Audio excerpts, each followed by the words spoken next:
right, man. Let's talk cars. All right, let's do it. All right, buddy. Builds and buffers with the Dustin Jackson. Yeah, man. This Thanks is for cool. having me. I've been excited about this since this podcast was even talked about. And we even talked a few weeks ago about let's wait a while. Yeah. But I saw the opportunity to do it this week and grabbed it. So I'm glad we're sitting here. Well, first I got to say the set, the podcast, the dream that you put together is amazing. Seeing it come in fruition is cool, and then getting to sit here and be on the receiving end of it. I don't sit in this seat much. Right, and you're always the guy giving the interview. Yeah, I mean, I've been hosting mine for a long time, and I've been guest on plenty, but like, you know, just it's cool. It's a cool perspective, and it makes my day seeing you do something you love. Yeah, and then Builds and Buffers, of course, is a part of an extension of EZN and IGL Coatings USA. So welcome to your podcast. It's our podcast. It's our podcast. It's a company. It's been really cool doing this. And usually this episode's a little different because usually it's a hardcore car guy episode. Now, you've had some cool stuff. You had your Mustang. You had Range Rovers. But you are a boat guy. I'm a boat guy, and I'm glad you brought up the cars. You know, I just don't know. So I value cool. I mean, I did have the '01 Cobra. I had the Range Rover Sports. Let's see. I had the Ford F-150 Limited. I had the King Ranch. You know, so I had a little bit of. I don't have the style you guys have, but I have the eye for cool. But you have it's just in a different level because like you appreciate comfort. So even your truck now, you know, it has the bells and whistles that some people just wouldn't care about. You know, but when you get in your truck, you feel like you with no other way to explain it, a successful business owner's truck. And I don't ever touch them. I don't customize them. Right, you know what I mean? They stay I want to buy stock. something that's custom, like that's not custom. I want to buy something that's ready to go. And then everybody's like, "You gonna put a leveling kit on it? You gonna put it?" I'm like, "No, I'm going to have exactly the same as it is." It comes one way and it leaves the same. So I must say though, something you probably don't know about me, but I had when I was in high school, I bought before I was in high school, about 14, my mom had given me a Jeep Cherokee. It was her old Jeep Cherokee. And had it painted, and then I put a lift kit on it. So I had an '88 Jeep Cherokee. Put a 3-inch suspension lift on it. I would have never known, dude. And had cow print seats. Wow, dude. And so I drove Cherokees for years. I had one that was sponsored. Did you really? I did. I had like all lifted. There was a big place, and I know I'm gonna forget the name of it, but there was a big custom Jeep guy in Birmingham, in Trussville, Alabama, that sold parts all over the U.S. If you bought a Jeep lift kit, there was chances are you bought it from him. But anyways, so back then I had, you know, I was into that style. I never would have. I never would have been like, oh, he's a Jeep guy. But look, I worked on it all the time. Yeah. You know, it had the death wobble. Yeah. You know? Oh man, man. And only people that have experienced death wobble understand death wobble. Being there, it's like you really think, okay, I'm dead. Like just. Jesus, take the wheel.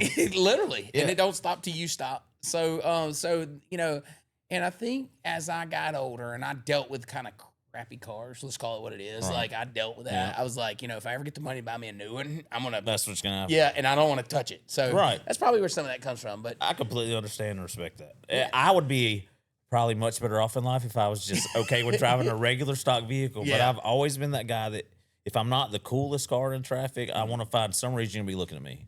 Either I'm going to be the weirdest or the craziest or the something, but I just like being that guy. And I like extending my personality through vehicles. You got style. You got way more style than I do. I don't have, like, if I picked out something that was style, it would be like some oddball. Everybody be like, ooh, what's that? Like, you know, Well, I'm a person like, where I get that a lot because I like weird cars. Okay. You know, because I've always been like the station wagon guy. And even when I had the Jeeps, it had to be the Cherokee. You know, I didn't want a Wrangler. Right. So I've always like before I had the Veloster, my last car was a turbo Passat station wagon, Volkswagen. Like it. You know, why? You know, but it was fast and it was fun and it was different than everybody else's cars.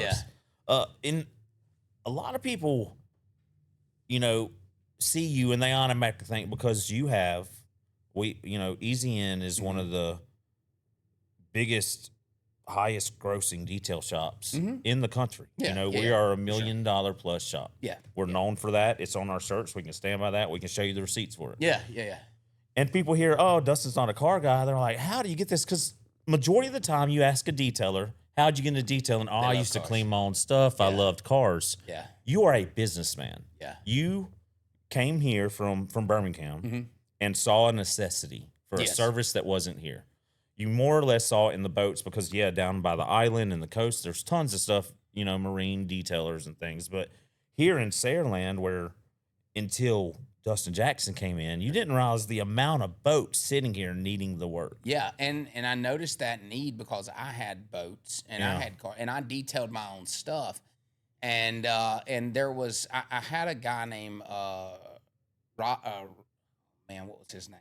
God, Roger. Roger used to come wash my car every now and then, and I would watch him, and it was like $45, Right. And he would come on site when I was at my office, and anyway, so he'd do that, and in between when I would like really detail it, and I'm like, I watched him for a while, and I'm like, man, this is a good little gig, but he's not doing it right. He's not detailing. Right. He's just washing, you know. And and I also did my boat. Well, I opened up a little storage yard right down the road about 12, 13 years ago. And when I did that, I had a boat there and all, and I was detailing my stuff. And someone had walked up and was like, I can't even remember who it was like, hey, could you do mine? And I'm like, sure, bring it in here tomorrow, you know? And that's kind of what started it, but I absolutely went to it with a business mindset in that, like, I didn't want to be the best detailer in town. I wanted to run the best detail shop in town. Right, That's exactly. how it started. And that's a little bit of our background. Me and you both had shops at the same time. Yeah. So you had this North Mobile area, and I was in South Mobile. Yeah. And we were, when I say completely different, Oh yeah, there was almost, there's no it comparison. was yin and yang. You were, the heavy boats and big shop, big business, professional, clean cut, always professional. When my guys needed training, I came to your shop to do it. And where on my side, we were a little more unprofessional, and it was a basically car shop. Sure. And you did auto here, but where your regular clientele was your trucks and daily drivers, and every now and then something cool would pop in. Oh, very rarely did something cool pop in. Like my end, it was everything was show trucks, exotics, and every now and then I got a Camry or a pickup truck, minivan. So it was when I come out here, it was a shock. Like, this is how detail shop's supposed to run, but I'm not having any fun, and that's okay, no, it's called what it is. Yeah. One of the reasons we came together and we talked about this was like, let's figure out how to balance these two things. Absolutely. So I come in and I've learned so much about the business side and stuff I wish I would have known. I say I wish I'd have known, but even now, I never want to be anywhere else than here. Well, and I think that there's the perfect try. Like I could. So I watched this go. Oh man, I could have chased car shows and all that, but I would have never done it that way. Right. Like, I would have never actually got it like you're doing it. And I think that the same probably goes for you on that structured process. Right. Like, I could have gave you the tools and said, okay, Rob, you just do these things. And you would have probably done it for a week and said, you know what? Nah. I'm going back. Well, I really tried. I would call the word conform, not in a way of like, okay, let me figure out what's going on here before I disrupt, Let me figure out where my place is and if that's even something we can work into the business model here. Sure. And, it's, 2 years now. And in the past 6 months, we're still doing what Easy has done for years. Oh, yeah. Except now we've added a little fire Flavor. to it, and honestly, and I didn't know how it would go, for all I knew, the crew, they sort of, the show truck stuff sort of could have come in here and the crew been like, we'd rather not get us our Camrys in our truck. It's what we're used to. It's normal, but there's a fire in the shop. There's some life in the shop that there is. It's so cool to see. I love it. I love every minute of it, and to when it really became really real Saturday morning when I pulled up and I was coming to, go with you guys down to the car show, and in our parking lot is Vice Car Club. Yes. There's at that point there was 8 or 10 cars out here. And I'm like, man, this is cool. This is really cool. You just wait till this parking lot's nothing but that, and we put our own show on. And I love it. I love it, and I appreciate creativity and style and hard work and the work that people put into these vehicles and stuff.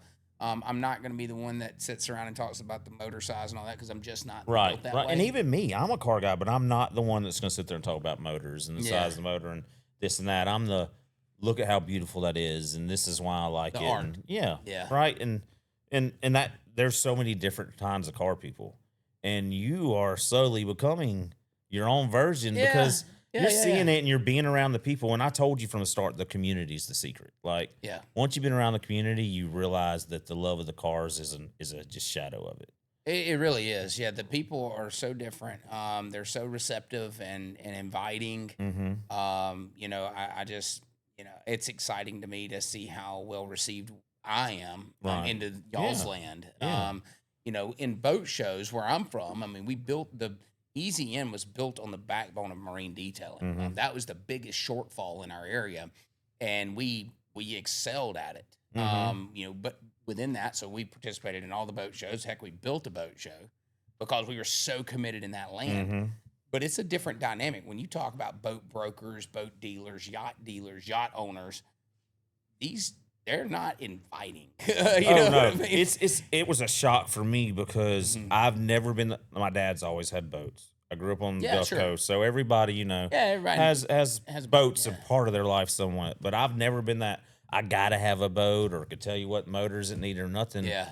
And then so because of that, I didn't take a whole lot at my shop. It was go to Easy N. Sure. Yeah. So I get out here, you know, and I think I'm something special because I worked on McLarens and Lamborghinis all the time, and then I walk in, and it's not a unusual thing to have $1 million boat. That's right. Yeah. You know. Yeah. the money that people spend on boats trump. You know. It does. There might be a SEMA truck sitting out here. But and that guy just paid that to put trucks for one of those. Right, there's a $1 million race boat in the shop now. Right you now. know, so it's cool, but it's definitely different dealing with car people to boat people. Oh, it is, and that doesn't take away from our boat customers. That's not really the ones I'm talking about, but the ones at the boat shows, and like when you go set up at a boat show, you go set up, you stay to your booth, and you know, you might walk around and shake a few hands, but let's be real. They're not coming to help you unload the trailer. Let's just call it what it is.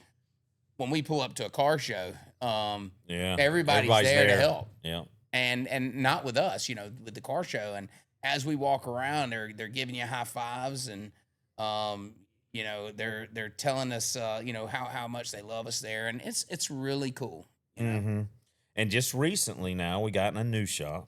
Yes. We've been tucked off in the back of that 6 acres for a long time. And, you know, when I come in, I kept going, God, there's something I don't know what I'm lacking. I knew something about the storefront was special, but I'd always had one, so I didn't know if it was you didn't that know big what of a you thing. didn't have. Right. And I I had didn't no know what idea I what I didn't had. have. Right. And you knew it's wild. Because I always said, man, I didn't put that much marketing as we did out, and I had so many people always in the parking lot. And then we figure out after 2 weeks over here that there needs to be about 6 of me to keep up with the amount of people that pull through. It is unbelievable. Right. First of all, let's give a testament to what it's due.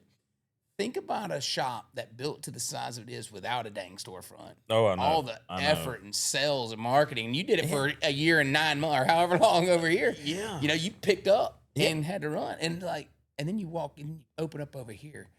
And I'm like, wait a minute, people stop by to get a price? Like, what is that? Yeah. Half our schedule the last 2 weeks have been people that are driving by. You know, it's crazy. And you know, I would be like, if someone didn't know we were here, you got to be living under a rock. That's not the case. They probably knew about Easy N. They may not have known where we were. They knew about Easy N, but they didn't see it every day. Right. So it's they right there in your face. And they see us. And plus, Friday we have 2 SEMA trucks in out here. Yeah. 2 of the brightest colored McLarens that you can find sitting out here. And just the people that had to stop and take pictures. The rubberneckers. There's always, we're in business. We want to make money. But there's a feeling that comes with a cool car that people just resonate with. Yeah. Like, it doesn't matter who you are. If you pull by, you see a cool car, a lot of people just like that. My daughter, she knows nothing about cars. Nothing. She's going to gawk at the McLaren. Yeah. And she don't even know about cars. So everybody that passes by here is going to do that. And even me as a you know, and I've labeled myself as a non-car guy. I can appreciate these things. But I'm like, I walked around and I was like, this is cool. Yeah. This is well, you got to think, we had, cool. and I watched when you walked out of here that day and walked around them. And I was like, man, this is cool. This is something that, for me, getting them here and seeing, because when I first come here, I was really confused. I mean, the realness is I was coming off a stroke, Yeah. and but leading up to that stroke, honest statement that I don't talk about much is I was high all the time. Yeah. I was on drugs. Yeah. I had got cocky because I was doing all the cool cars and I was making money Right. and there's Right. nothing could touch me. And then God coming along and was like, "Hey, bro," and set my ass down. Amen. Yeah. Yeah. And once I come out here, I was really confused about who I was and which Yep. direction I was supposed to go. And in the past 6 months, bringing that clientele back in and the new customers, I've kind of found myself again. And we've very much seen that. Like, there's been a me 6 months ago to me now. Oh, 100%. But you got to find your own thing, and that's I take pride in our team members having ownership into things. It's never been the Dustin Jackson show. I don't want it to be that, because then that's all it'll ever be, and that's not very special to me. Right. What's special to me is to have people here that are living out their dreams and being able to do things that they've always wanted to do.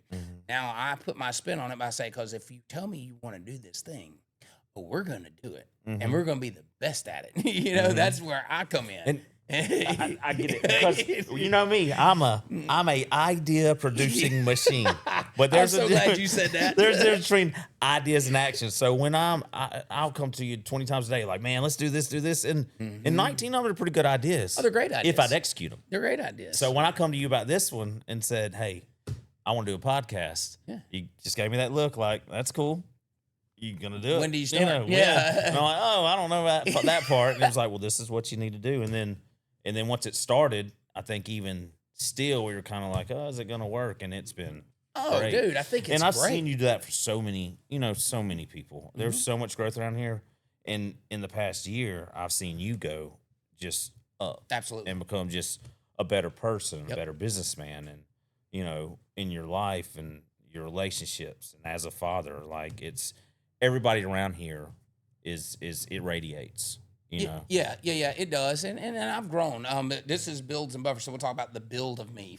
And there's no doubt about there's a part of my life that I used to escape, and I worked really hard my entire life. I can pretty much sum it up to my entire life.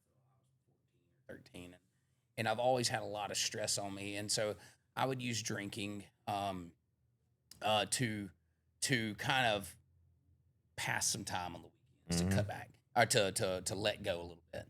And eventually that just kind of grew to a point where it was unproductive for me to do it. And then I let overwork and stress really just kind of pile on me.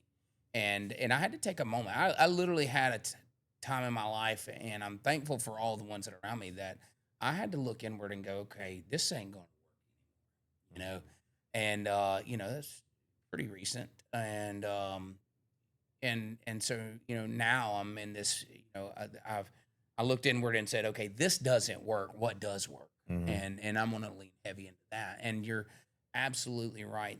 Our team, first of all, our team stuck with me through that, and that I'm forever grateful, because it was a rough time for everybody. But now it's like we can flourish. Now we can, now we can go, and we don't have anything that's holding us back. And since that's happened too, your demeanor's changed. As in, you were scary through there when it was, you were adjusting from that. It was walking on a tightrope. Pressure. It was pressure. I was a time bomb. And here's the thing is, I've been under that pressure for a long time. And now it's like, okay, I still may be under a lot of pressure, but I've learned that everyone around me here is here to help me, not hurt. Yeah. And I think I had to learn that same thing. You said that. I went through the same thing. You tried to instill it in my head for a long time. Like, Rob, you do not have to do this by yourself, because I'd done it. Exactly. When my shop, other than Brittany, I was, when I had my employees, which were, up, down. But is that what you called them? No, I love you. No, I'm just playing. No, I had some good ones, but they're, yeah, you did. And we brought a couple over here. There's a couple that a couple through. have worked here. A couple I don't speak to anymore, which in all honesty, at the end there of the business, I did a lot of things wrong. Sure. I messed up some relationships. Some of them I didn't need in my life. Mhm. Some of them I missed and should have done things different. But you live, you learn. That's You know, and people always go, "Oh, Dustin, he carries some stress." People don't understand. They You don't. said you've been doing this since you're 14.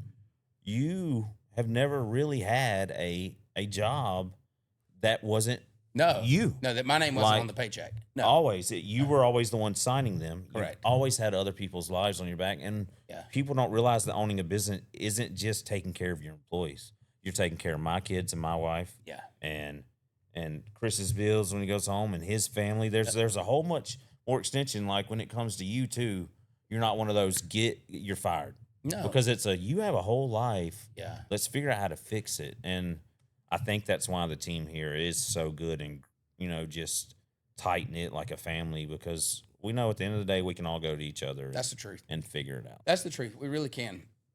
And it is. There's a lot of weight in that, but there's a lot of good in that. And I always tell everybody, social media is a highlight reel. Yeah. You only see the good in everybody's life. You don't see the hard part. Right. You don't see the sleepless nights. You don't see the struggle. You don't see what it took.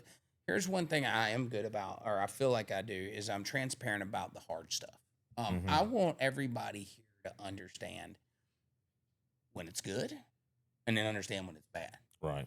So if I don't tell you those things and I just be here from 8 to 5, Rob, and do this, like we can't relate. Yeah. If I'm stressed, you don't know why. If I'm happy, you don't know why. Right. Right. And if I tell you, Rob, this is a rough week, you get it. Yeah. And I think that we work through those things, and that's with our entire team. That's all the companies that we're involved in, and to me that transparency helps me. Right. And me and you have a unique relationship with the fact that we have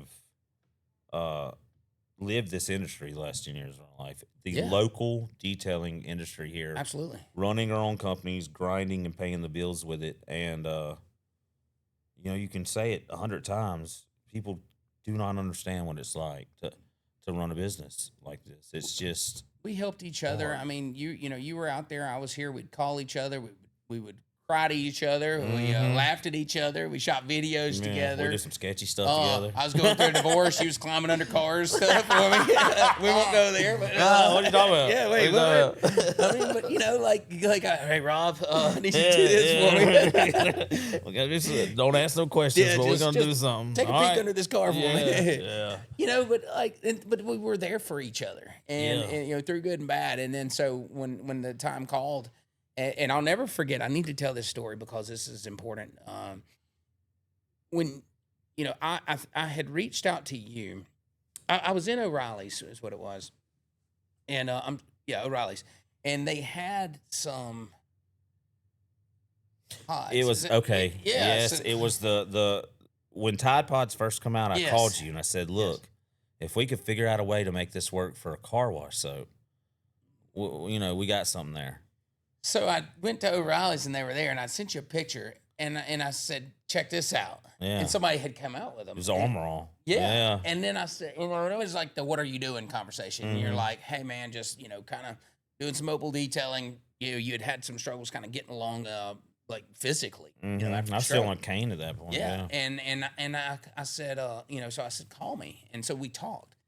But this was at a time that we both really needed each other. I'll tell you why. Gabby, that was working in the sales department for detail, was pregnant and fixing to have a baby. Okay, and we had no backup plan. So I was looking for somebody to help me in sales. I was looking for somebody to help me kind of run the shop. And you were looking for a way to be in detailing, but not be physically detailing because you couldn't, not effectively.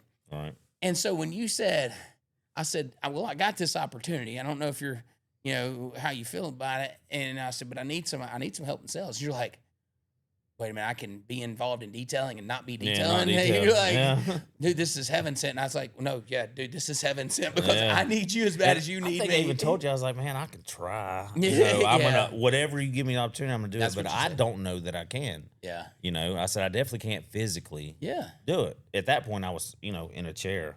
Yeah. So I think that was like really quick. It was like a Friday, and then That I was Friday. here You was here Monday. on Monday. Yeah. You know, and come in here and heavily doubted myself. Hang on. First off, there was only one rule. Do you remember what the rule was? No. 7:30 to 4:30. 7:30 to 4:30. Monday through That Friday. took like a month to get down. Like it was every morning. Dude, was, it took a.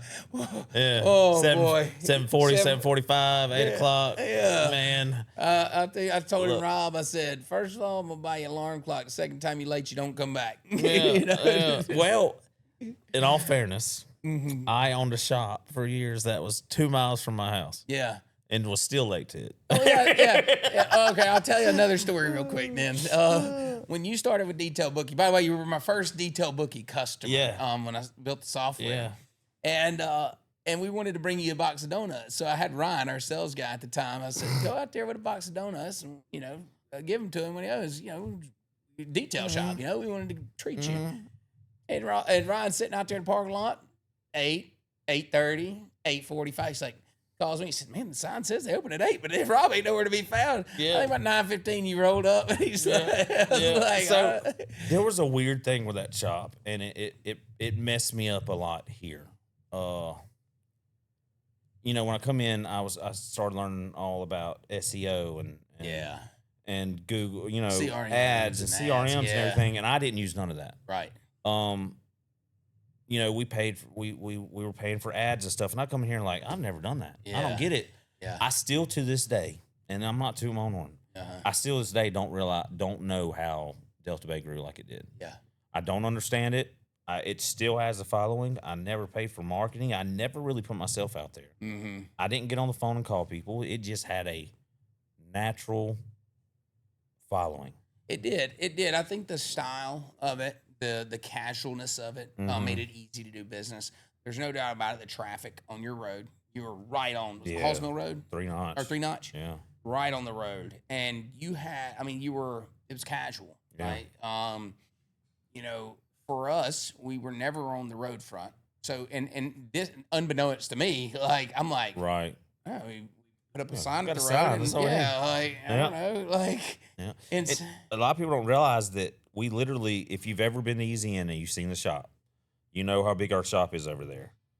If you came in just a couple months before we bought this, we had just put a whole new slab in, spent a lot of money, doubled the size of the shop, and was like, we're just going to grow here. Yep. It was literally me and you saw it for sale, and I went, hey, Dustin, that would be a cool detail shop. And it wasn't 2 weeks later you come and say, hey, Rob, I got you that detail shop. And I was like, what the hell? What are we doing here? I don't know how we're going to pay for it, but I got it. How we going to do it? Figured out. You said it'd work. That's exactly let's how do it it.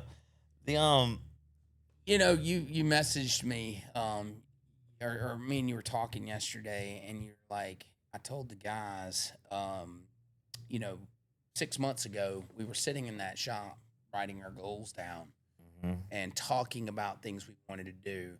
And then you look at yesterday, and here we are in a new shop, doing PPF, doing tent, doing a motorcycle, doing cars, doing a boat, another shop, shooting a podcast, all of it. Show cars in the driveway.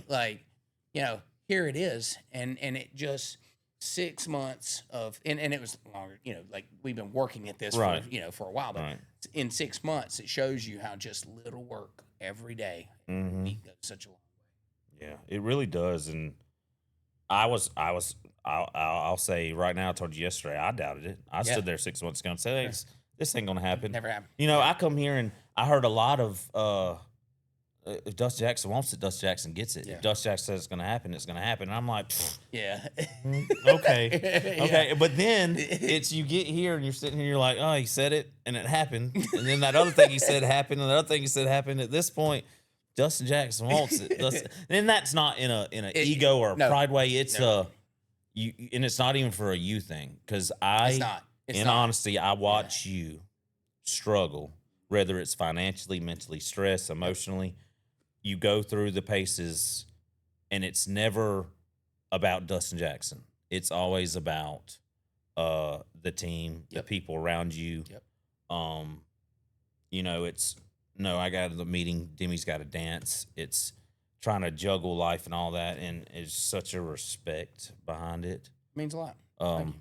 it's hard to watch sometimes because you got so many people around you that want to take that off you, and sometimes it's just got to be, it's got to be a Dustin Jackson thing. Yeah. It rolls uphill. It does, and I mean, it's such a we thing because for me, I don't require a lot to live. Like I don't use a lot of I don't need money. Like money is not like if I can pay for dinner tonight, I'm a happy camper. So I don't pool up money. I'm not gauging our success by dollars in the bank. I gauge our success off the size of our team and the strength of our team. That's how. So if we're growing and we're getting better and our footprint's getting larger and our customer base is getting bigger and our people are making more, and that's success to me. That's my pride. So when I say I want us to do these things, I truly want us to do it. And because that is the selfish part of me, is to watch our team pass me. I can't do this myself, and couldn't have. It's taken everybody all along the way to get to where we are, and it's going to take all of us plus some to get to where we're going. That's 100% right. Plus, like it or not, I know, and because we grow so fast here. Yeah. It's calculated chaos. Very much. But it's perfected. Yeah. We always say, let's grow. And we always, whether it's me or Corey or, Brittany or Chelsea or anybody go, okay, at this point, we're going to need some help. Yeah. But then we get to that point, we're like, no, I done figured this part out. We get this. So everybody around here wears about 50 hats a day. That's no doubt. At a stride of just you a lot of us you couldn't see it. I mean, you wouldn't know that we're stressed here, stressed there. Everybody, and that's one of the beauties of this company. Yeah, a lot of people look at us and they are like, man, how do they do it? I mean, we do things that most people don't do. Right. At a level of what barely anybody can do. And it all boils down to putting people in here that want to work. You're not worried about how smart you are. How do you find that now? Yeah. It's so hard to find good people. We are blessed with a good team. We are so blessed, and it's passionate people, it's creative people, but at the end of the day, we are surrounded by the people that want to pick it up and go. And doers. I believe, me and you are a big believer in manifestation. Absolutely. Good things happen to you if you're doing good things. Yeah, amen. For instance, just an example, Jacob is our newest team member. Yes. Oh, that's a total manifestation. We knew we needed some help. Yeah. We didn't really want to make that leap. And we also knew that we're in a niche market that finding a good detailer somewhere where we're at or anywhere at this point is hard because you don't have a whole bunch of our detail shop is really closed off to the specialty and what we offer and who we are, and the fact that we own our product. IGL Coatings USA is ours, and we own our films and own our PPF. We're not, we're our own distributor and everything. Yeah. So finding somebody that can correct like us and do that work already and not have to train them for months and months before is it going to work? Yeah. Jacob shows up and goes, I know how to do some stuff, and we don't believe him. I've never hired a detailer. Every time you hear, oh, yeah, it's like, okay, you washed your car with Dawn. Right, I'm sure at home typical. And it looked good. That boy coming here, and we haven't had to teach him nothing. Dude, he probably taught us some things. But that only, and that only happens, though, with running a good company. Yeah, it does, and having a good team, and look, we weren't ready for that opportunity. We had literally said we've got to cut payroll, we got to cut back some. We're going into our off season. Who adds a team? Right, and you come to me and I said, listen, I had a guy show up looking for a job. Me and Corey really like him. I apologize. You're gonna have to figure out I'm hiring him. Yeah, it was like, let's see, and I'm like, no, I'm telling you, we got to. But I have so much appreciation for that, and I would never argue with that. I might tell you, hey, here's the negative side. Right. I'll tell you, but I'm going to let you make a mistake. I'm going to let you do it right or make a mistake. Either way, I'm going to give you my opinion, how I think it should go down, and then it's up to you. Yeah, and you told me, you said, look, that's fine. But if it's on you to put the work in the shop, That's it. That's right. and to this day, we're holding that, and there we go. and he will, yeah, and I think he'll be one of the leaders of this shop here. Oh, I think everybody we got out there will be a leader to a much bigger crew. I 1000% agree. We have never in the history of EZN had as strong of a team as we have now.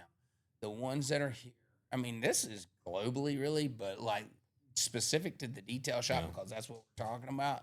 It is as strong as it gets. Then you put you, Corey, and Brittany in there. Man, like the A team, can't leave Chris out either. I mean, he's right. He's Chris, the window to the building. He used to be the only window in the building. And now we got a parking lot. He probably took a deep breath after that. It's like, man, I mean, I don't have to tell this story every single day. And I love it seeing Chris with the car stuff too. Chris has got, in honesty, it was boring. Yeah. It was. Oh yeah. It was a detail shop. That was what it was. Cut and dry. Yep. Taking care of your daily drivers, and it worked. Yeah. But it was all complacent. Like, what do you do when you're just doing the same thing all the time? It works, but we were an assembly line. And Chris has got if you see his content and the pictures and stuff that has come in the past since we started doing the shows and stuff. One thing is we're always improving and we're always challenging each other. We never get into this thing, we got it figured out. Like, we never hit that piece. We always go, every time you hear any of our team members talk about something, it's like, we're here, but we could do this. Yeah, hey, we could do that. Like, in that point of self-criticism, critique. I'll give you a great example. We were at a freaking weekend, and Laney, I think it was, had stepped into our SWOT analysis. Yeah. And what a SWOT analysis is, you go over your strengths, weaknesses, opportunities, and threats, right? And so we do this at the end of every event so we can determine kind of how things went. And we invited him into this analysis. I invited him in. I said, hey, I would love for you to participate in this. And, Delaney's going to say what Delaney wants to say. Yeah, always. And this when you did that day, I was, oh. Are you ready for this? It's the end of the weekend. I got to go back to work on tomorrow. And so it starts out, with your strengths and everybody's talking about it, and we got to weaknesses. And, Delaney had pointed out some things in the company, and they pointed out some things that I was doing that he felt like needed worked on. But everybody, part of that exercise is that everybody points out everything that we should work on. And it can seem negative, but that's not the case. Like, if you don't understand what you're doing wrong, how can you know what you're doing right? Right. And I don't think you dwell on it. I think you look at, okay, this is where we're weak, but how do we fix it? Yeah. How do we double apply down? action and you fix it. Or if you don't agree with it, you try to figure out why you don't agree with it. Try to understand it.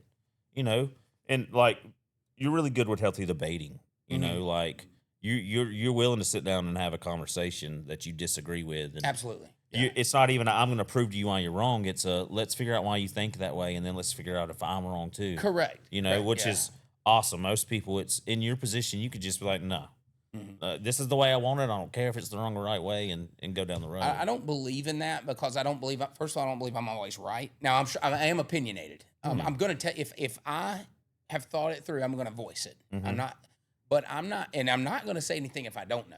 Right. If you're handling something and I don't have I'm not going to here to just kill the air.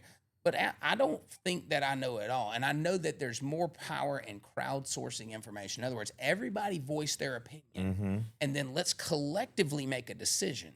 And I think that you have much stronger decisions and much more higher likelihood of failure in that decision. If everybody kind of gives their input from all perspectives, and you say, okay, here's how I feel, here's what we're going to do.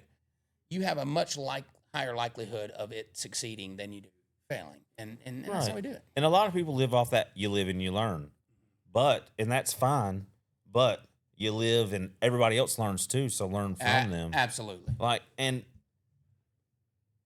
Just like with the Delaney conversation, and he come out and it was, he just hit on the Dustin, you carry a stress, but he doesn't understand when somebody sees you at the car show and goes, oh, that's the guy that owns Easy in Detail, they don't realize you own Easy in Detail, Easy in Outfitters, IGL Coatings, APeaks. The list goes on and on. You have a collective of companies that all require a full-time attention. Yeah. And you do the best you can at it. Because while you do have a good team, like I said earlier, we can't do it all. There's some things that just Dustin has to be attached to. Absolutely. And that weight's always on your shoulders, regardless if you got somebody running it for you or not. And it doesn't help that I'm a pacer when I'm on the phone. You are a pacer. and when I say pacer, like sometimes I'll look up and I'll be over here and I'm supposed to be over there. Yeah. And so in the car show, he's like, I feel like you're running around here, and I realized that Thursday and Friday I'm on the phone. Yeah. I'm going from one side of the thing to the other side of the thing. Well, but we balance each other well. Everybody around here does, because while your passion sometimes protrudes as stress, I'm very mellow and laid back. Yeah. Corey is when I get aggravated, Corey's very centered. Yeah. So we all have our own personality traits. We really do. Brittany will be really mean to us. Yeah, she's mean. And get us she's a worker. She's a worker, but she's a mean one, man. She's mean to us. Yeah, I mean, when that woman of 18 years, Lord help me. Yeah. Let me tell you something. I told her she's the only reason you're here. Yeah. And when this first started, and you mentioned one day, does Brittany need some work? I was like, I knew she did, but I'm like, man, look. And you even kind of like, oh no, just married a couple times. I'm like, it's gonna be weird, but I'm telling you, we're different. Yeah, we are different. We don't go by that. You and Chelsea do it every day. You're just like Chelsea and I. Yeah, it's like we have always done it. We're best friends. We've been together so long. Like, it's just how it works. And I'd agree, most married couples could not do it. Most relationships can't do it. Like, but you and Chelsea do it. Your dad and Angie, they're around each other and do business together a lot. Yeah. It takes a unique set of people to do that. Yeah, and your personality. I mean, you are the casual, kind of the nonchalant side of it, and so you have that. And Brittany and I are a lot alike in that kind of like.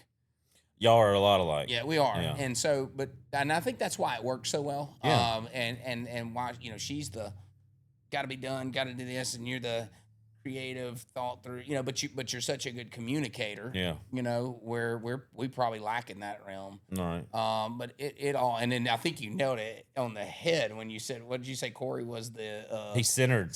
He's very much. Dude, he is a very good balance between me and you, because when I'm really is. Too laid back on something, and you're really up on it. Yep. He's that one that goes, okay, Rob, this is why he's here. And then he'll go, Dustin, Rob. Rob's kind of, listen, this is why it's centered like that. Look, we knew we was in trouble in a meeting one day in your office, and I'd stirred up a bee nest of emotions. Yeah. And Corey you and Corey were talking and got into it, and then it went to, now, Rob, what you're doing wrong? And I'm like, I'm just here in the corner. I wasn't even part of this conversation. I'm here to mediate. And then to become well, Rob, you got to do this. And I'm going, does he remember Corey started this whole conversation? Even when we walked out, Corey was like, sorry, bro. I was like, no, I guess I need to learn some things today. That's all right. But that conversation that morning was one of the best we ever had. I swear to you, it was. And it was hard. Those are hard, yeah, man. They are You hard. don't know. Like, everybody's so passionate. Yeah. And everybody wants things to be so good. And you get three knuckleheads in there for a minute that right. You know what I mean? Like, we're like rams. And we all think this is the best thing for the shop, and every one of our ideas contradict each other. Right. But we always seem to find a way to mix them all together and make it work. Well, you remember I made everybody say what the other one was good at. Yeah. I said, tell me one thing I'm doing right. Right. All this negativity. Tell me something good. Yeah, what is he doing right? Yeah. And you have a knack. It's anybody's around and say you build leaders. Yeah. You do. Like me, it's I come here with plenty of oomph to go in there and go, no, I've run my own shop. That's what I'm gonna do. But we figured out real quick that didn't work. Right. And it took me a year and a half to get to a point of going, okay. And really, a lot of it boils down to what would Dustin Jackson do. Yeah. I run that through my head 10 times a day. Like, this is how I would attack it. This is how I think Dustin would attack it. Sure. And then I kind of find somewhere in the middle. Figure out in that middle, like, this is how I'm going to do it. And I don't think I could ever thank you enough for that. I have a confidence in myself. Like, I've really felt more in the past 3 weeks. Like, okay, we're running this. Like, it's absolutely. I told you a few weeks ago, hey, and I've really been trying for the past, it's been months, and it takes a while to see change. Yeah. You Yeah. know, and I told you a few weeks ago, or maybe a month ago, I said, look, I had sat down and talked to Craig. We were just having one of our talks, and I called you after, and you know, I'm one of those, you know, I get excited about something, and this is gonna happen, calling you, and I could tell on that phone call I called you. I said, look, I'm just gonna tell you, I'm not asking you. I'm going to be a leader. I'm going to figure out how to lead that shop. Yeah. Me and Corey will do it together, but I'm going to demand the respect of the fact that I've done this for so long. Yeah, and part of that was bringing the show trucks in here and going, okay, this is a team place, but this would not have happened without Rob. And that's the only thing I've ever been able to comfortably say. Yeah. In a positive way, you know. And I love that. Yeah. I love that. You know, you think about when you buy a company. Mike and I went through this with IGL. Mm-hmm. When you go into somewhere under somebody else's pretenses, and this is the way it's been, you don't have much ownership, and it's hard to connect to it. It's hard to make really good decisions. You second guess everything. You get compared all the time to previous ownership, previous managers, previous sales, whatever. And until you cross that, where you're like, you know, you make some changes and it becomes yours. Right. And now you can compare me how you want to, but this is how it does now. Because I know I'm doing it right. Yeah, right. It's like even on that. Well, even when I told you that, there was the response was, okay, but because I know what it was. You thought I was going to show up at this shop Monday morning with my chest pumped out with, hey, no, I'm the boss here. I've done this for years, and this is mine, and y'all are going to do what I say. Correct. But it was a. Well, you were amped up At that point, I was. But at that point, that, it was a no. I've learned from you, and I'm going to take what I think I excel in. Yeah. And what I've learned from you, I'm going to put it together, and it's paying off. It's working. It is working. Everything's on an upward shot. It is. You know, and we hold each other accountable. Very much so. Very much so. It was just yesterday I was telling you, stop showing up late to our meeting. Yeah, I got in trouble. I got in trouble yesterday. The first time ever. Yeah, that's okay. And you know what? I said, yes, sir. That's all right. I love that. Yeah. Yeah. And I could go on and on about what we're seeing, but we'll be sitting here a year from now going, did you think a year from now we do this? We do that every day going. We do. You know, me and you send pictures back and forth a lot of like, did you ever think this would happen? Like when we were on the phone BSing about detail booking and building software and, you know, our little carports. Like, literally. Where would it go? Both of us under carports, you know, posting videos, you know, looking at each other, posting pictures. I called Rob, like, how are you doing these videos so cool? Yeah. You know, and I'm like, yeah, we're watching each other. And so, yeah, man, I look forward to the future in this thing. And, you know, I've never felt as strongly as I feel about the trajectory and where we're going and the pieces in place. And, you know, there's things that'll change and shift and shake things up, but that's every day. Well, you know, you were very complacent when I got here. Yeah. And that's when I say earlier that I conformed, it was like, okay, if he's complacent and this is the top, then I'm going to be complacent. You nailed it right there. Yeah. And you really thought like, this is it. $1 million a year is the cap. Yeah. This is what we're going to do. Our marketing's going to stay the same. We're not shaking things up. And, you know, I kind of come in 6 months and you was like, what do you want to do? And I was like, car shows, man, this is just I'm bored. Yeah. I'm bored. Let me figure something out to get something in here that just, you know, flares. Cause there's nothing more powerful. We can pay for ads all day long. Organic marketing. Oh, absolutely. There's nothing more powerful. Relationships. Yeah. Like there's nothing as powerful as that guy pulling in with his kid to take a picture of a McLaren in your parking lot. It didn't cost you a dime. But that kid and that dad just created a moment. And that's not, you know, that's stuff like that. It just comes with the territory. It does. It becomes more than business. And, you know, we worked real hard to build a great business. And, you know, I created a whole presentation on what the $1 million detail shop got wrong. And I still think it probably needs some editing because, you know, enough can't be said. You ever stop? You don't ever stop learning. You don't ever stop. That's a presentation that can go on for years. And then who else can do it? Yeah. That's who else can tell you what you did right to make $1 million in a detail business and what you did wrong? There's not a whole lot of people. That's right. They can do it. Well, there's no book Dustin that Jackson. you open up and you go to page 36 and go, right. Oh, here's what happens when this happens. But there's 10,000 companies out there right now wanting to know how to make that million. Yeah. You know, and there's half of them might go out and do it, and Sure. they're all going to have different ways they did it and the different ways they wish they wouldn't have done Well, let me tell you, our path, and everybody that's following us knows our path is 1 to 5. You know, we want to skip 2, 3, and 4. And we want to go right to 5. it. Yeah, we're going to go to 5. We will make $5 million a year. Yeah, I agree. It'll happen. I agree. And it And it by the might way- be multiple locations for us, so we're going to do it. Yeah, it's so funny that we talk a lot about money, and but we don't. You know, with us, it's our Richter scale. It's our speedometer. Mm-hmm. It tells us it's our grade. You know, so we're not sitting around here counting $100 bills. Like what comes in goes out. Right. You know, Yeah. a little bit more goes out than comes in. Yeah. But what we use that as our grade. Like how much did we produce today? You know, we assign dollar values to everything. Right. So it's kind of our speedometer or our measuring tool to tell us kind of. Right. And you know, people don't understand too. They hear $1 million shop and they think that all we're worried about is money. Oh, that's you're expensive, and that's all. It's not, because it's just like the car show last weekend. Mm-hmm. We set up, we paid for sponsorship and all that. Got there, who cares? Who cares if we put money into it? Who cares if we made money? Because we got there and we roll out of here with this huge group, and we realize that everybody is looking now at Easy In. Yes. Surrounded by all these cars, you know, and then in those moments like that, the money don't matter. Doesn't matter. You know, and we know it's going to pay off at the end, because at the end of the day, we have that team that is going to figure it out. We're going to do whatever it takes. Whatever it takes.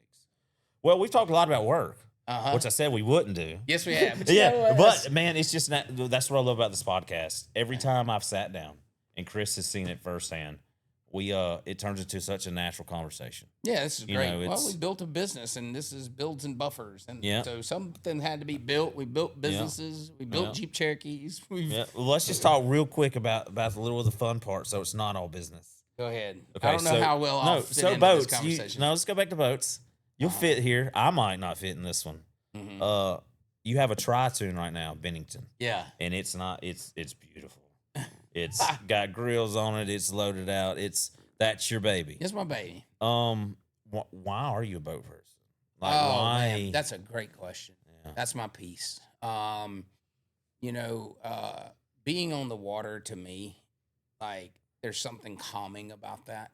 And to be just to go cruise and to turn on the music and to get away from roads and businesses and buildings and things and get out into. Some people go hunting for that. Right. I drive my you get in your car. Exactly and go. get it. Yeah. Yeah. I get in my boat and go. Yeah. You know, Chelsea and I took a 4-day trip. We don't take many trips. You know, like not that aren't work related. But we took a 4-day trips when I asked her to marry me, and dude, it was the best. You know, I came back a different person. Yeah. And I find that on the water. So my tri-tune is my gateway to my peace. Mm-hmm. So you took the trip. Yeah. 4 days on a boat. 4 days, no car. How? So I worked offshore. Uh-huh. I was an engineer offshore before I got into my detailing career. Yeah. I would never spend 4 days on the water again. You know, then I had to. I was getting paid for it. Like, yeah. But I understand finding the peace where you love find your peace. Like, I love the car shows and stuff, but getting in my car when I'm having a bad day, the drive home from here is always my favorite part. You know, it's. Yeah, you know, so that's where I find my peace. You know, I never thought I would have owned a pontoon boat. Yeah, why the pontoon? So there's so much. So when you talk about I've had fun some cool boats, I've had some cool boats. So we have the Williams Thundercat over there. Yeah, I had a 35 fountain cigarette boat. I don't know if you knew that. Yeah, I didn't know that. We had twin 525 supercharged engines. God, see, that's what I'm wondering. Like with something like that and something like that one over there, It like was like Williams out there. that looks awesome, and I bet it's a blast. But around here, how long is it fun? Like you run. It out wasn't of, very peaceful. Right, I bet. It was a different time in my life. So is okay? Let's get the shop to, let's say the shop's at $5 million tomorrow. You have expendable money. Mm-hmm. Do you end up with a 140-foot Richmond? Is that it? Yeah. Yeah. It's on my screensaver. Wow. Well, it used to be on my screensaver. Demi changed it to a picture of her. Yeah, that's okay. Yeah, man, I'm a boat guy, and if, when that's time for me to hang up my hard hat and Yeah. boots, you know what I mean? So Uh, do you feel like you'll be that? So me, you asked me what the yeah, dream car but is. I got 20 of them. Like I want a garage with 20 different cars in it. yeah, Do you feel like you'd be okay with that 140 footer, or you I might have need a tri-tune behind it. try that's what you gotta pull it. I can't get rid of the tri-tune. I told you I don't know how. I've had some really cool boats. Yeah. That Bennington, man, dude, I love it. It's got the 300 Yamaha, so you got That a little boat's oomph in it. super Yeah, comfortable. We it went is to like the live living to room on the Grabbing water. with it every Yeah. year. Yeah. Every year you take the company out on the boats and we go Yeah. cruise. And that's the first time I'd ever done the whole redneck yacht club thing. That's real. And it really is. I saw the value. You know, we have people like Todd Hammond. Yeah, That boat hits Lives the on his boat. water, lives on it, Lives on it. all the time, but it always looks pristine. Yours always looks pristine. There is a different kind of wood boat people of the way y'all take care of your boats. Oh, yeah. Yeah. You know, I see it in the marine shop all the time. Yeah. It's not like, it's expensive. It's expensive. There's no other way to put it. It's just expensive. Maintenance is cheaper than repair. Yeah, you have to love the boat Yeah. to own the boat. But it's like these custom cars, man. There's always something to work on. There's always something to tinker with. I think it's for people. I was gonna say guys, but women, men, like we want to work on stuff. We want to, tinker with things, and I'm very much a hands-on person, and so boats always afforded me that opportunity to work on something. Right. And so, the tri-tune, yeah, man, I get the big boat, and I always joke about like, anytime we're talking about things here, and I'm like, here's what we know. It's not fueling my yacht. Right, We're not right. working to fuel my yacht. You Right. know, at the day that I am able to buy the boat of my dreams, it will not be at the cost of anyone else. Right. You know what I mean? And that's very important to me. Right. It will be because somebody else got their dream before I did. And you don't see a lot of people that would be like that. Mm-hmm. I know a lot of people with car collections that I've seen build these things at the expense of Yeah. their employees. Oh, absolutely. Now I know people that like, I'll put a name, Richard Ridge. Oh, he yeah, has an amazing collection, but Oh man, Richard Ridge has built that on Richard Ridge's back. 100%. It's 100%. and but you see other people that do the same thing, but would rather is going to care about that car at the end of the day and buying that new car. And if you got to fire somebody to do it, That's right.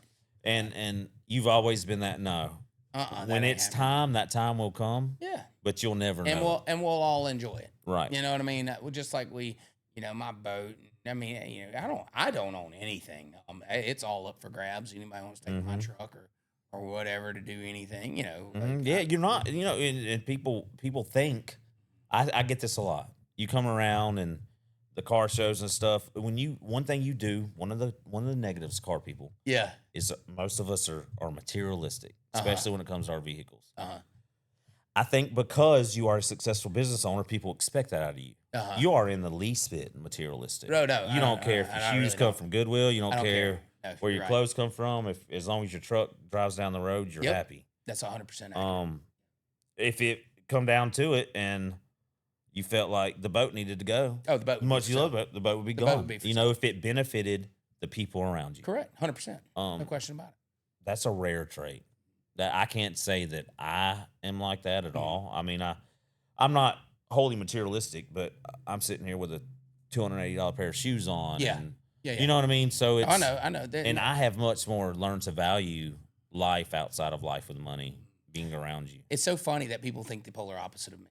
I saw a Facebook post that alluded to me and money and how money will come and easy come, easy go kind of thing. And I know it alluded to me, and I laugh because I'm like, people have no clue how little money matters to me. It really doesn't. Oh, Like, I do not care. with the first time you ever told me that, I didn't believe you. 100%. And most people wouldn't. But I watch it on a daily basis. And even you teach that. Yeah. You are a teacher of many things. You're a great business leader and great teacher. And as a person, as a man, this is how you're supposed to carry yourself. You're very good at showing that. And I come in here with, hey man, I want to be rich. I want, I just want money. And you told me that like you do, but not how you think you want to be. Correct. You want to be comfortable. Yeah. You want to, and I'm like, no, I want to do as little as possible to be rich. She's like, no, you really don't. And I disagree. In there. But like now I understand that more than ever. Like I want to, rich is how you take it. Yeah. Yeah. I come to work. I do something that I am very good at that there's not a whole lot of me doing what I do that could do it like I do it. And you hear me talk. I say I a lot, but I've been working on that. Yeah, but I'm not one that toots my own, Sure. that sits there. I'm the best. I've never been that guy. But I see myself as rich now. The fact that I can come to work and, I couldn't do what I'm doing now without you. Well, and we've all made sacrifices as of recent to make our dreams happen. And I know the thing that says, well, people with money say that the money doesn't matter to them because they got a pile of it, and I can honestly tell you that is not the truth. For me, every penny that comes in is pre-assigned and goes out. Every penny. But we were also willing to sacrifice to continue to grow our dream. And so like you have made sacrifices as of recent to get us over here. I mean, and to do these things, you, your wife, your family, everybody around here has foregone raises and increases to say, we believe in where we're going. Right. We know that it'll show up when it's supposed to. And when that happens, I know, for a fact that when it's there to deliver, I'll be there to send it, and well, it goes back to, I don't think it's even been a year. I was given a real solid job offer from Riches. I had been there before I started my shop. It was a very good, it wasn't like their base saw. It was a good offer. Yeah. And I'd come to you with, hey, and when I first sat down in the office, I said, hey, I got a job offer and it's this much. You went, I don't want you to do, but you should do it. Yeah, I said you need to. And I went, wait, no. Yeah. That's not what I'm telling. I'm not quitting. I'm not quitting. That's not what I'm trying to do. Yeah. I said, tell me where we're going. Like, it would be cool to leave here now, but that's all I'm going to make the rest of my life if I go there. But here, what are we going to do? And you told me this is how it's going to go. And I'm sitting here 6 months later going, everything you said is happening, and I think within the next couple of years, we're going to be sitting here laughing. Oh, it'll be a whole nother conversation. Yeah. It's going to be, you can look at everyone around here. Chris is a great example. That's probably making twice what they started. There's a lot of that around here. And so the things that if you match my passion and energy, with follow through, then we'll go wherever. And there is no ceiling. I used to call it a glass ceiling, but that's incorrect. There is no ceiling. I want you to make more money than you've ever made. I want that. I desire that. I want everybody here to make a wage and to be driven and to be comfortable and to build a new house and to have a big family and do those things. And I want to be the opportunity. I want to be the avenue for that. But it doesn't come without hard work, Right. But let me hit on that. You will not. You want that. You 100% want that, but you will not give it to nobody. That's right. In the best way, because, like when I come to you and said, "Hey, I want to make this money, but I've worked for myself for all these years, and that's the only way I know how to hustle. Yeah. Like, I've got to chase it." And you said, "Okay, well, I don't recommend it, but you can go and get paid this much percentage where on commission." You're getting paid like it. If you want to feel like owner, you want to get paid like owner. This is how you can do it. Here it is. And even you told me don't do it. Like I did. We're sitting here now, and I have put in so much effort. You put in probably 10 times more to make than that. You would have. Yeah, right. But I love it. Because I need that something to chase. I spoke the other morning about how we don't value things we don't. And I, when you're given something like Christmas, a pair of shoes or something, wear them out pretty quick. They lose their newness pretty quick. Yeah. Lose the value. when you earn something, you go through hard time and you come through it because you worked through it. First of all, you don't want to go back. You'll do whatever it takes not to go back. Right. And second of all, is you value it so much more. And that's why I'm not quick to hand out, because even our sponsorships, a kid comes in here for a sponsorship, they got to write a paper, because we don't do handouts around here. But what we do is we reciprocate work with monetary value. And that's how we do things. And so, yeah, you're right, though. I did tell you, I was like, I probably wouldn't do this. Yeah. And now there's times I'm sure you're like, what was I thinking? Yeah, today. I'm just like, no, I like it. I like it. Every single day. It also was a, I don't call it a fault. Some people have come to me at times and go, hey, your understanding of owning a business, you work for the guy, so you can't be that guy that understands. And I'm like, yes, I can. Yeah, you can. Because even when I come to you about going to the commission, it was like, look, this way too, I feel like you're not giving me money we're not making. If I earned the money I'm getting, I want to earn it, but, you have most employees be like, give me my paycheck, whether I earned it or not. I'm here, You're spot on, and I like for everyone to control their destiny. Because I feel like you're more inclined to go the extra mile if you control your destiny. All right, man. I'm so glad we got to do this. I say this to everybody, but every time I get to the end of these, because I go into it nervous. Yeah. Every single time, like, what are we going to talk about? Are me and Dustin going to get into it? Because we have a tendency to be the most popular, but by the end of it, bump heads and walk from each other going, what just happened? And go back and like, hey, what did you say? Did you mean that this way? Right, yeah. That's the truth. No, this has been amazing. I can't tell you, and I'm not saying this because we're sitting here, but this is by far the best podcast, and it goes a lot. This goes a long way because I've sat in a lot and I've hosted a lot. But the best podcast I think I've ever sat in. That's I hear that a lot, and I hope it stays that way. I wouldn't know. This was I've never done a podcast. I've not one I've sat down with interviews with you, but this was just hey, the car people don't have this kind of podcast, and there's just we had so much. Your business podcasts are excellent, but I'm like, let's get away from that. Let's be human for a minute, and you're looking at two different styles. If you look in this room, there's two completely different styles. But God, I have no style. Rob has all the style, and that's the split. You say that, but you have your own kind of style. It's unique. It's a business style that and only you could carry it that way. It's only Dustin Jackson can only be Dustin Jackson. Yeah, I agree. Like I agree. And Rob can only be Rob. Right. You're right, man. Well, awesome. This set wouldn't be here without you. No. This was 100% a Rob. If you want to try it, it's a we thing.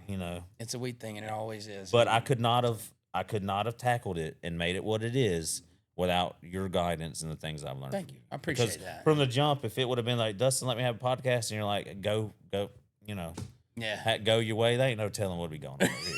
Ain't no telling. We had to start pulling them in. Right. Ain't no telling. Be an ashtray in the middle. Yeah. Oh, that's over here. No. Got those hidden. I love it, man. Thank you so much, dude. I love you, and I love the podcast. Love you, I love your family and our team. And we'll do this again. We're going to do this again for sure. For sure. I always need a backup. I'm here. I'm here for it. You're right. Yeah, I'm always second best. Dude. Yeah. No, man. When I saw the opportunity, when I tell you I got excited. Did you? I got excited. I was like, oh, I could talk him into it today. It's great. It's great. This is absolutely the way I wanted to do today. Thank you for that. Yeah, good deal. All right, man. Well, I hate to tell you this, but I'm going to see you in the morning. We got to go back at it. See you bright and early. Man. See you.